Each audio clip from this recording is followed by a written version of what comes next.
Let's start today's video. सबसे पहले अगर हम देखें क्वेश्चन नंबर 1 जो हमारे पास है, डायरेक्शन दी हुई है, fill in the blanks in the following sentences by selecting the most appropriate alternative from amongst the four given choices. नीचे 4 चॉइसेस है, जो पेयर ऑफ सेंटेंसेस आप देख सकते हैं, पेयर ऑफ वर्ड्स जो सिलेबस में मेंशन है, उस वाले टॉपिक से ये क्वेश्चंस आपको बनते हैं एग्जाम में। If you drink too much it will dash your judgement. अगर आप ज़्यादा पियोगे तो आपको जजमेंट पे क्या होगा, असर होगा। तो कौन सा वाला यहाँ पे राइट वर्ड जो है वो आएगा, और ऑप्शन नंबर बी जो है यहाँ पे राइट वर्ड यूज होगा। Impair is the right answer. If you drink too much it will impair your judgement. So option number B is the right answer of question number 1। Moving to question number 2। Question number 2 हम देखें from the same topic. She always insisted on the need to dish between ends and means. Right answer की बात करें, right answer of question number 2 is distinguish. That's option number D is the right answer. She always insisted on the need to distinguish between ends and means. So option number D is the right answer. Moving to question number 3. Question number 3 और 4 जो हमारे पास है वो है topic in the following group of words only one is spelled correctly, select the correct. इन चार में से एक ही की स्पेलिंग जो है वो करेक्ट है, वो हमारा आंसर है। रेस्ट ऑफ द 3 जो है उनकी जो स्पेलिंग है वो गलत है। सो अगर हम राइट आंसर की बात करें, क्वेश्चन नंबर 3 का जो राइट आंसर है that is option number C जो है यहाँ पे राइट आंसर बनेगा। Gratuitous, GRETUITOUS, option number C is the right answer. Moving to question number 4। Question number 4 पे हम चले। क्वेश्चन नंबर 4 का जो राइट आंसर है वो बनेगा PSYCHOLOGY होता है psychology. That means option number C is the right answer of question number 4। Fifth पे चले। क्वेश्चन नंबर 5 है हमारे पास, ये आप डायरेक्शन देख सकते हो। इन the following question out of the 4 alternatives choose the one which can be substituted for the given sentence. एक सेंटेंस दिया हुआ है, हमें इसको एक वर्ड से सबस्टिट्यूट करना है, और वो 4 वर्ड्स जो नीचे दिए हुए हैं उन्हीं में से एक वर्ड से ये सेंटेंस पूरा सबस्टिट्यूट होगा। अगर हम सेंटेंस देखें, study of the relations of living things to environment को हम क्या बोलते हैं, यानी कि जो हम स्टडी करते हैं, जो लिविंग थिंग्स होते हैं उनकी क्या रिलेशन अपने एनवायरनमेंट के साथ होती है, तो इसको हम क्या बोलते हैं in a single word. Right answer की बात करें, इसको हम इकोलॉजी बोलते हैं। That means option number D is the right answer of this question. 6 पे चले। क्वेश्चन नंबर 6 है हमारे पास। A person who believes that everything happens is for a good. एक ऐसा इंसान जो इस चीज पे बिलीव करता है कि जो कुछ भी होता है तो अच्छाई के लिए होता है। राइट आंसर की बात करें, उसको हम ऑप्टिमिस्ट बोलते हैं। That means option number B is the right answer of question number 6। Moving to question number 7। Question number 7 है हमारे पास। 7, 8 जो है डायरेक्शन आप देख सकते हो। Choose the appropriate set from the given below to fill in the blanks from the those given below to fill in the blanks in the following sentences. Again हमारे पास 2 blanks वाले सेंटेंस दिए हुए, हमें देखना है इन पे कौन से एग्जैक्टली 2 वर्ड्स यूज होंगे अप्रोप्रिएटली। पहला जो हमारे पास है 7, question number 7, 100 students competed dish one another dish a single scholarship. Right answer की बात करें, राइट आंसर जो बनेगा वो बनेगा with and for. That means option number B जो है इसका सही आंसर बनेगा। 100 students competed with one another for a single scholarship. So option number B is the right answer of question number 7। Moving to question number 8। Question number 8 है हमारे पास, ये रहा question number 8। We went to dash the room and set down dash on a sofa. Right answer की बात करें, right answer of question number 8 is in, on. That means option number D is the right answer. We went in the room and sat down on a sofa. So option number D is the right answer. 9 पे चले। Question number 9 है हमारे पास। Choose the correct direct form of the given indirect sentence. Sentence एक indirect दिया हुआ है, हमें इसको देखना है डायरेक्ट इसका क्या बनेगा। सेंटेंस देखिए, हम सेंटेंस क्या लिखा है, the teacher told me that if I did not work I would fail. ये जो है यहाँ पे आप देख सकते हैं सेंटेंस जो है इनडायरेक्ट दिया हुआ है, हमें क्या करना है, इसको हमें इसका सही देखना है डायरेक्ट कौन सा बनेगा out of the given options. और अगर हम इसको देखिए कैसे हम बनाएंगे इसको, सबसे पहले बोलेंगे हम the teacher said to me, उसके बाद कामा आएगा, जैसे कि यहाँ पे तो दैट है, ये आउट हो जाएगा, जैसे कि यहाँ पे है, यहाँ पे है, यहाँ पे। उसके बाद क्या आएगा, इफ़ का इस्तेमाल होगा, इफ़ यू डू नॉट का इस्तेमाल होगा, if you do not work you will fail. You will fail होगा, यहाँ पे यू विल बी फेल्ड है तो ये नहीं आएगा, यू विल बी फेल यहाँ पे आप देख सकते हो सही है। That means option number B जो है राइट आंसर बनेगा क्वेश्चन नंबर 9 का। The teacher said to me if you do not work if you do not work you will fail, और इसी का जो इनडायरेक्ट बनेगा वो बनेगा the teacher told me that if I did not work I would fail. So option number B is the right answer. Next पे चले, question number 10 है हमारे पास, choose the word from the given below words which can substitute the underlined words in both the given sentence. Sentence दिया हुआ है, एक sentence में दो इनफैक्ट दो जो वर्ड्स है उनको अंडरलाइन किया हुआ है, इनको हमें रिप्लेस करना है और देखना है किस से हम इनको रिप्लेस कर सकते। दोनों सेंटेंसों में एक सिंगल वर्ड से रिप्लेस करना है। क्या लिखा है, his understanding of the subject was really good. दूसरा लिखा है Mohan had to hold on to the handle of the door with all his strength. और अगर हम देखें दोनों को कौन रिप्लेस कर सकता है क्वेश्चन नंबर 10 में, तो वो वर्ड जो बनेगा वो बनेगा ग्रास्प, ऑप्शन नंबर डी। हम ऐसे बोलेंगे his grasp of the subject was really good, यानी कि उसका जो सब्जेक्ट समझने की सलाहियत है वो अच्छी है। Mohan had to grasp on to the handle, यानी उसको हैंडल जो है उसके साथ चिपके रहना है अपनी पूरी जोर लगा के। सो option number D is the right answer of question number 10। 11 पे चले, क्वेश्चन नंबर 11 और 12 हमारे पास है फ्रेजेस एंड ईडियम्स में से। पहला जो हमारे पास फ्रेज है make hay while the sun shines, इसका जो मतलब होता है वो होता है make the best use of an opportunity, that means option number B is the right answer, यानी कि मौके का फायदा उठाना। नेक्स्ट पे चले, क्वेश्चन नंबर 12 है हमारे पास, ये रहा क्वेश्चन नंबर 12। ए लेफ्ट हैंडेड कॉम्प्लीमेंट, ए लेफ्ट हैंडेड कॉम्प्लीमेंट का मतलब होता है इनसिंसियर प्रेज, यानी कि जब हम किसी को तारीफ करें लेकिन उसके पीछे कुछ और छुपा हो, बुराई छुपी हो, या वो तारीफ नहीं बस गलत ही बोल रहे हो लेकिन एक तारीफ वाले अंदाज में बोल रहे हो, तो उसको हम बोल देंगे इनसिंसियर प्रेज। या अगर हम फ्रेज में बोले तो a left handed compliment. So option number A is the right answer of question number 12। 13-14 पे चले, 13-14 है हमारे पास एंटोनियम्स में choose the meaning to the choose the opposite in meaning to the underlined word in the given sentence। एक word underline है, इसका हमें antonym यानी opposite meaning word नीचे ढूंढना है out of the given options। The culprit accepted his crime, culprit ने अपना crime जो है कबूल किया, इसका जो opposite आएगा वो आएगा डिनाइड, यानी उसने कबूल नहीं किया, डिनाई किया, that means option number C is the right answer, क्योंकि हम अपोजिट ढूंढ रहे हैं। नेक्स्ट पे चले, क्वेश्चन नंबर 14 है हमारे पास। Anurag drove to his place through a circuitous route. Circuitous route का मतलब होता है जो गोल गोल रास्ता हो, और अगर हम इसके अपोजिट की बात करें उसको हम बोलते हैं डायरेक्ट डायरेक्शंस, यानी कि डायरेक्ट डायरेक्शंस मतलब जो सीधा हो, जिसकी डायरेक्शन सीधी हो, सर्क्यूट्स जिसकी गोल हो, तो अपोजिट एक दूसरे के बन जाते। Option number D is the right answer. 15 और 16 क्वेश्चन जो हमारे पास है वो है सिनोनिम्स, जिनको हम बोलते हैं nearest in meaning to the bold word from the given below, यानी कि नियरेस्ट मीनिंग और सिनोनिम भी इसको हम बोलते हैं, सिमिलर मीनिंग वर्ड जिनको हम बोलते हैं। अंडरलाइनेड का सिमिलर मीनिंग वर्ड ढूंढना है। He is deluding himself with false hopes, वो अपने आप को डिल्यूड कर रहा है फॉल्स उम्मीदों पे, वो अपने आप को गलत डायरेक्शन पे ले रहा है। राइट आंसर की बात करें, इसका जो सिनोनियम बनेगा वो बनेगा मिसलीडिंग, यानी अपने आप को मिसलीड कर रहा है, डिल्यूड कर रहा है, गलत डायरेक्शन में ले जा रहा है। 16 की बात करें, 16 है हमारे पास, ही कास्ट है cursory glass over the papers before signing them, उसने ऊपर ऊपर से नजर मारी साइन करने से पहले। अगर इसका हम सिनोनियम देखें तो वो बनेगा हुरीड, यानी जल्दबाजी में नजर मारना। So option number C hurried is the right answer of question number 16। 17 पे चले, क्वेश्चन नंबर 17 है हमारे पास, choose the correct tense of the given sentence. हमें करेक्ट टेंस ढूंढना है। एक सेंटेंस हमारे पास है, हमें देखना है इसका करेक्ट टेंस कौन सा है।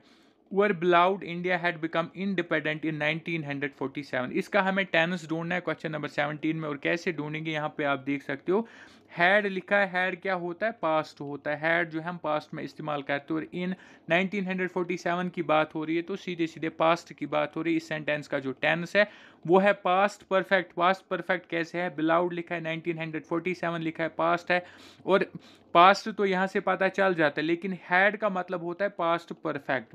हैड हम पास्ट परफेक्ट में इस्तेमाल करते हैं, सीधे पास्ट होता 1947 लिखा होता, बिलाउड लिखा है, तो यहाँ से पास्ट बन जाता है, लेकिन हैड का इस्तेमाल हम करते हैं पास्ट परफेक्ट में। So option number C is the right answer of question number 17। Question number C question number part number C जो है राइट आंसर बनेगा क्वेश्चन नंबर 17 का। नेक्स्ट पे चलते हैं, क्वेश्चन नंबर 20 हमारे पास 18 से लेकर 20 आर्टिकल बेस्ड है। सही आर्टिकल का इस्तेमाल करना, और वो भी वहाँ पे जहाँ पे ज़रूरी लिखा हो, यानी कि ऊपर क्वेश्चन में आपको लिखा होता है use articles when ever necessary, यानी कि अगर ज़रूरत है आर्टिकल की तो लगा लो, अगर नहीं है तो नो आर्टिकल लगा सकते हैं। क्वेश्चन नंबर 18 लिखा है let's play days chess. Let's play days chess को हम यूजुअली कोई भी इनफैक्ट कोई भी आर्टिकल इस केस में यूज नहीं होगा। ऑप्शन नंबर सी जो है राइट आंसर बनेगा, नो आर्टिकल, क्योंकि लेट्स प्ले चेस, सीधे लेट्स प्ले चेस ही आता है, अ चेस द चेस कुछ भी इस्तेमाल नहीं होगा।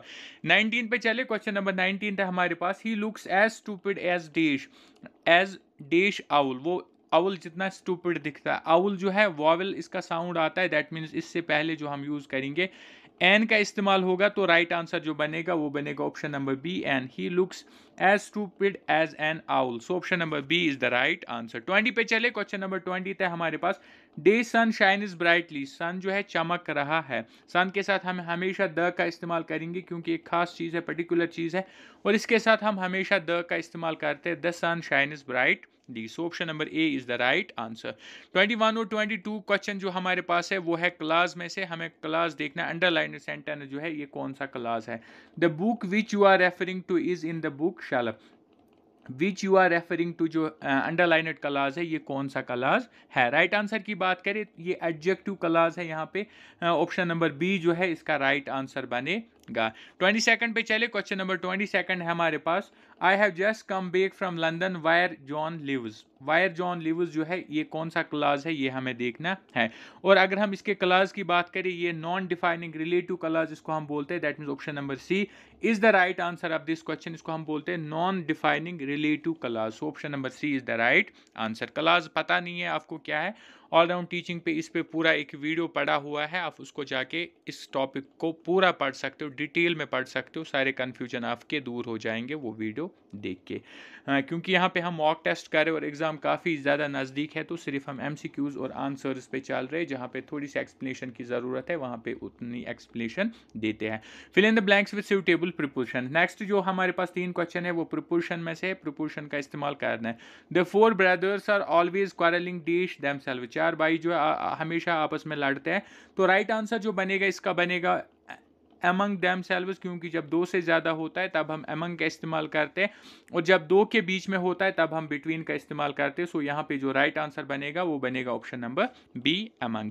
24 पे चले, क्वेश्चन नंबर 24 है हमारे पास, she lost her ring dash beach, she lost her ring at the beach, उसने बीच पे अपनी जो रिंग है उसको घुमा दिया। So option number B is the right answer.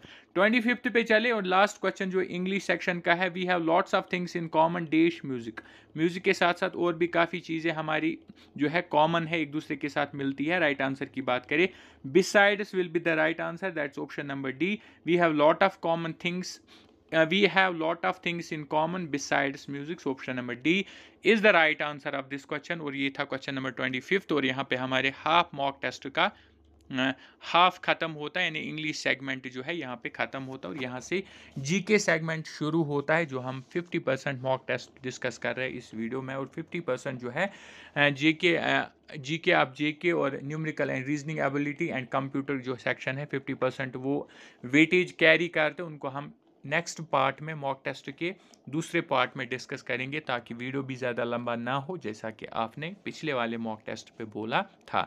26 question है हमारे पास, the headquarter of IMF is at, IMF का जो हेड क्वार्टर है वो कहाँ पे है। राइट आंसर की बात करें, Washington DC is the right answer of this question, so option number A is the right answer. 27 पे चले, क्वेश्चन नंबर 27 था हमारे पास, quit India resolution was taken in the year, quit India resolution किस साल में लिया गया था।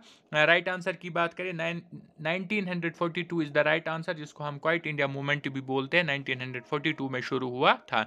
28 पे चले, क्वेश्चन नंबर 28 था हमारे पास, Khilafat movement was launched in the year 1919 by, Khilafat movement जो है इसको लॉन्च किया गया था 1919 में, तो ये किसने लॉन्च किया था। राइट आंसर की बात करें, right answer of question number 28 is Ali brothers, खिलाफत मूवमेंट जो है अली ब्रदर्स ने स्टार्ट किया था या लॉन्च किया था in 1919, so option number A is the right answer of this question. 29 पे चले, क्वेश्चन नंबर 29 था हमारे पास, who amongst the following leaders is the in the freedom movement was a moderate, इनमें से कौन सा लीडर है जो फ्रीडम मूवमेंट में एक मॉडरेट वाले हिस्से से बिलोंग करता है, मॉडरेट ग्रुप का एक लीडर था। राइट आंसर की बात करें, right answer of question number 29 is option number B, that is Surendra Nath Banerjee. Surendra Nath Banerjee जो है वो मॉडरेटर्स का एक लीडर था फ्रीडम मूवमेंट में, और जो बाकी 3 है ये एक्सट्रीमिस्ट्स के लीडर्स थे। So option number B is the right answer of question number 29। 30 पे चले, क्वेश्चन नंबर 30 था हमारे पास, where was the first first municipal corporation in India set up, India की पहली म्युनिसिपल कॉरपोरेशन को कहाँ पे सेटअप किया गया था? राइट आंसर की बात करें Chennai, option number D is the right answer of this question. 31st पे चले, क्वेश्चन नंबर 31 है हमारे पास। Who amongst the following Governor General endeavored earnestly to introduce a real element of local self government in India, यानी कौन सा तब अंग्रेजों का गवर्नर जनरल यहाँ पे था जिसने यहाँ पे लोकल सेल्फ गवर्नमेंट को इंट्रोड्यूस किया था और यहाँ पे इसकी शुरुआत की थी? राइट आंसर की बात करें, right answer is Lord Ripon, that means option number C is the right answer of question number 31। 32nd पे चले, क्वेश्चन नंबर 32 है हमारे पास। Which one of the following types of forests is most widely separate in India, India में सबसे ज्यादातर कौन से किस्म का जंगल फैला हुआ है? राइट आंसर की बात करें tropical dry deciduous forests is the right answer, that means option number D is the right answer of question number 32। 33rd पे चले, क्वेश्चन नंबर 33 है हमारे पास, ये रहा। विच of the following carries out open market operations, इनमें से open market operation जो है कैरी आउट कौन करता है? राइट आंसर की बात करें RBI, reserve bank of India का ये काम होता है, क्योंकि इकोनॉमी भी सिलेबस में मेंशन है तो यहां से भी क्वेश्चन बन सकता है। 34 पे चले, क्वेश्चन नंबर 34 है हमारे पास। Gandhi overtook his first fast for a cause in India, Gandhi ने अपना पहला जो फास्ट रखा था वो किस काज के लिए रखा था? राइट आंसर की बात करें यानी कि वजह क्या थी उसकी, तो राइट आंसर है option number B, that is in the course of the Ahmedabad mills dispute, जब अहमदाबाद में वो मिल्स डिस्प्यूट हुआ था उसी पे गांधी जी ने सबसे पहले फास्ट रखा था। So option number B is the right answer. 35th पे चले, क्वेश्चन नंबर 35 है हमारे पास। When too much money is chasing too few goods the situation is, जब पैसे बहुत ज्यादा होते हैं और गुड्स जो है कम होते हैं, ज्यादा पैसे ज्यादा गुड्स को कम गुड्स को खरीदने के लिए जाते हैं, तो इस सूरत को हम क्या बोलते हैं? राइट आंसर की बात करें इसको हम बोलते हैं option number B, that means inflation. 35th का जो राइट आंसर बनेगा वो बनेगा inflation.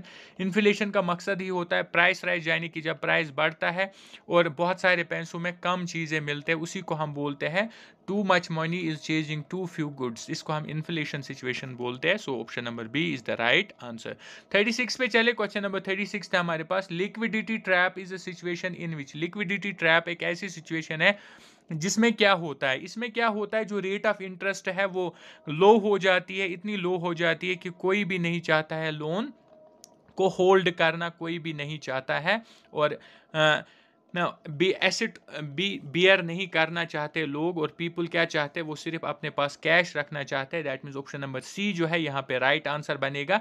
The rate of interest is so low that no one wants to hold interest bearing assets and people want to hold cash. So option number C is the right answer of question number 36। 37 पे चले, question number 37 है हमारे पास, ये रहा question number 37। Which of the following regions has the highest variability of rainfall, कौन सा reason है जहाँ पे हाईएस्ट वेरिएबिलिटी ऑफ रेनफॉल होती है? और राइट आंसर की बात करें, right answer is Gujarat, that means option number C is the right answer of question number 37। 38 पे चले, क्वेश्चन नंबर 38 है हमारे पास, ये रहा question number 38। Mixed farming a practice used for restoring soil fertility consists of, mixed farming होती है ताकि सॉइल की फर्टिलिटी को रेस्टोर किया जाए, वापस लाया जाए, तो इसमें क्या होता है? कॉन्सिस्ट्स ऑफ मिक्सड फार्मिंग में कौन कौन सी चीजें होती है? राइट आंसर की बात करें इसमें क्या होता है, इसमें different crops at regular successions on the same piece of land cultivate किए जाते हैं। Option number B is the right answer of question number 38, different crops at regular successions on the same piece of land. So option number B is the right answer. 39 पे चले, question number 39 था हमारे पास। Who proposed the communal award, communal award जो है इसको किसने सबसे पहले प्रपोज किया था? राइट आंसर की बात करें लॉर्ड मैकडोनाल्ड ने इसको प्रपोज किया था। So option number C is the right answer of question number 39। 40 पे चले, 40 तो क्वेश्चन है हमारे पास। Which one of the following states for the first time established panchayat raj inaugurated on 2 October 1959, सबसे पहले पंचायती राज इंडिया में इनॉग्रेट हुआ था 2 अक्टूबर 1959, तो ये किस स्टेट में हुआ था? राइट आंसर की बात करें, right answer of question number 40 is Rajasthan, that means option number D is the right answer. 41st पे चले, क्वेश्चन नंबर 41 है हमारे पास। Who was the prime minister of UK at the time of India's independence, यहां से भी question बन सकता है स्टैटिक जीके में से कि इंडिया का जो है यूके का प्राइम मिनिस्टर कौन था जब इंडिया आजाद हुआ? राइट आंसर की बात करें, राइट आंसर है Lord Attlee, that means option number B is the right answer of this question. 42nd पे चले, क्वेश्चन नंबर 42 है हमारे पास। The official exchange rate of Indian rupee is associated with, Indian rupee को exchange जिसके साथ किया जाता है ऑफिशियल एक्सचेंज रेट वो कौन सा है out of the given options, किस करेंसी के साथ किया जाता है। राइट आंसर की बात करें, a basket of selected currencies, option number D is the right answer of question number 42। 43rd पे चले, क्वेश्चन नंबर 43 है हमारे पास, the forest in Sundarban is called, Sundarban में फॉरेस्ट उसको क्या बोलते हैं। राइट आंसर की बात करें, right answer is mangrove, option number B is the right answer of question number 43। 44th पे चले, क्वेश्चन नंबर 44 है हमारे पास, which of the following is a water borne disease, इनमें से कौन सी वाटर बॉर्न डिजीज है। साइनस जो है, बेसिक साइनस भी सिलेबस में मेंशन है, यहां से भी क्वेश्चन बन सकता है। कॉलरा जो है ये एक वाटर बॉर्न डिजीज है, so option number B is the right answer of question number 44। 45th पे चले, क्वेश्चन नंबर 45 है हमारे पास, the constitution of India recognizes, India का जो कॉन्स्टिट्यूशन है वो क्या रिकॉग्नाइज करता है। Out of the given 4 options, polity, constitution भी सिलेबस में मेंशन है, यहां भी से भी क्वेश्चन आपको बनेगा। तो इंडिया का जो कॉन्स्टिट्यूशन है वो रिकॉग्नाइज करता है religious and linguistic minorities, that means option number C is the right answer of this question. 46 पे चले, क्वेश्चन नंबर 46 है हमारे पास, which one of the following is not a fundamental right, इनमें से कौन सा फंडामेंटल राइट नहीं है। राइट आंसर की बात करें, राइट टू एजुकेशन एक फंडामेंटल राइट है, right against exploitation fundamental right है, right to freedom of religion fundamental right है, लेकिन राइट टू प्रॉपर्टी एक फंडामेंटल राइट नहीं है, so option number B is the right answer of question number 46। 47th पे चले, question number 47 है हमारे पास, how many languages have been recognized by the Indian constitution, Indian constitution ने कितनी लैंग्वेज को रिकॉग्नाइज किया है एज एन ऑफिशियल लैंग्वेज भी जिनको हम बोलते हैं। राइट आंसर की बात करें, right answer is 22, that means option number B is the right answer of this question. 48 पे चले, क्वेश्चन नंबर 48 था हमारे पास, द सैंक्शनड स्ट्रेंथ ऑफ जज of the Supreme Court of India, जो सुप्रीम कोर्ट ऑफ इंडिया है उसकी sanctioned strength of जजेस क्या है। राइट आंसर की बात करें, right answer is 31, that means option number D is the right answer of question number 48। 49th पे चले, क्वेश्चन नंबर 49 है हमारे पास, the Indian constitution can be amended under article, Indian constitution को अमेंड किया जा सकता है किस आर्टिकल के तहत। राइट आंसर की बात करें, राइट आंसर है 368, that means option number B is the right answer of question number 49। तो अब चलते हैं हम अपने इस हाफ मॉक टेस्ट के क्वेश्चन नंबर 50 यानी लास्ट क्वेश्चन पे चलते हैं, और लास्ट क्वेश्चन क्या लिखा है, which among the following rivers originates from the Amarkantak, Amarkantak से इनमें से कौन सा रिवर निकलता है। राइट आंसर की बात करें, right answer is Narmada, so option number C is the right answer of question number 50। Narmada जो है अमरकांतक से ओरिजिनेट होता है। तो ये था free half length mock test number 2 का हाफ, यानी कि जीके और इंग्लिश सेक्शन से जितने 50 क्वेश्चन जो आपको एग्जाम में देखने को मिलेंगे वो हमने इसमें डिस्कस किए। नेक्स्ट पार्ट में हम बाकी 50% जो है उसको डिस्कस करेंगे। और इसके अलावा अगर ऑलराउंड टीचिंग को सब्सक्राइब नहीं किया है, डू सब्सक्राइब ऑलराउंड टीचिंग, क्योंकि यहाँ पे हम हर एक रिक्रूटमेंट की अपडेट आप तक सबसे पहले पहुँचाते हैं।